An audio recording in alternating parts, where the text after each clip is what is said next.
This Thursday is our first annual Bring Your Parent Up Day. I'm hoping to meet mom or dad in our Photoshop class. So first we need to do is create some marketing posters to promote this event.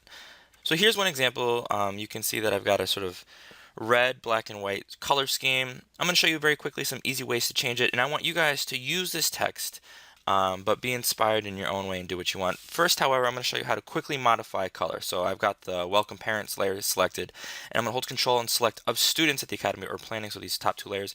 I'm going to press T, just the text tool, and now I'm simply going to click the red box where the color indicator is. I'm going to press OK, and now all of a sudden it's blue. Of course, I will have already saved this as a JPEG.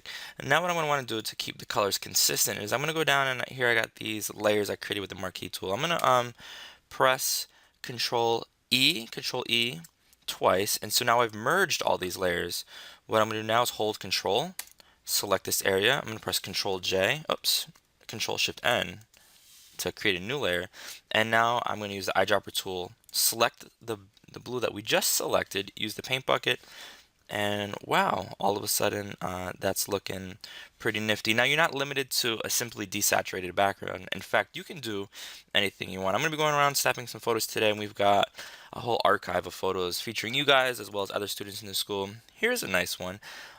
One thing that you can do is create a selection, and you're going to do a nice job using probably the magnetic lasso. I'm just doing a very quick selection using the regular lasso. All right.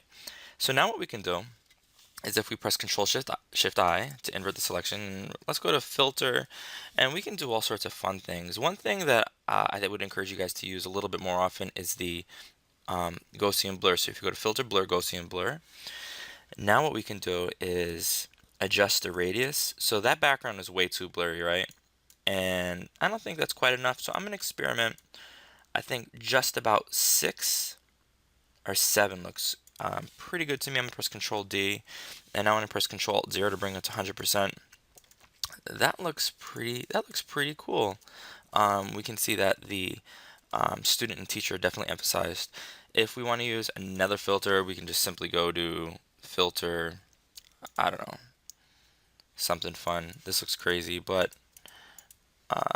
and in fact, that's a cool one.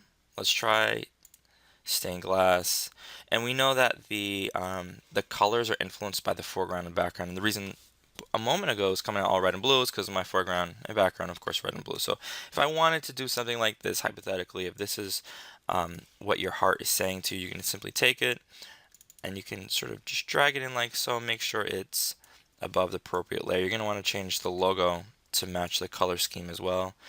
So if that's what you wanted to do and you wanted to include a few more layers, I'm all for that. All right, ladies, actually, you know what? You guys see the welcome parents at the top. There's not a lot of contrast.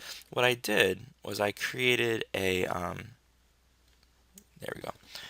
And I'll show you, I created a gradient foreground to transparent just to create a little bit of contrast. So, all right, ladies and gentlemen, I'm looking forward to seeing your work. Send it in at the end of the period, JPEG, PSD. Good luck.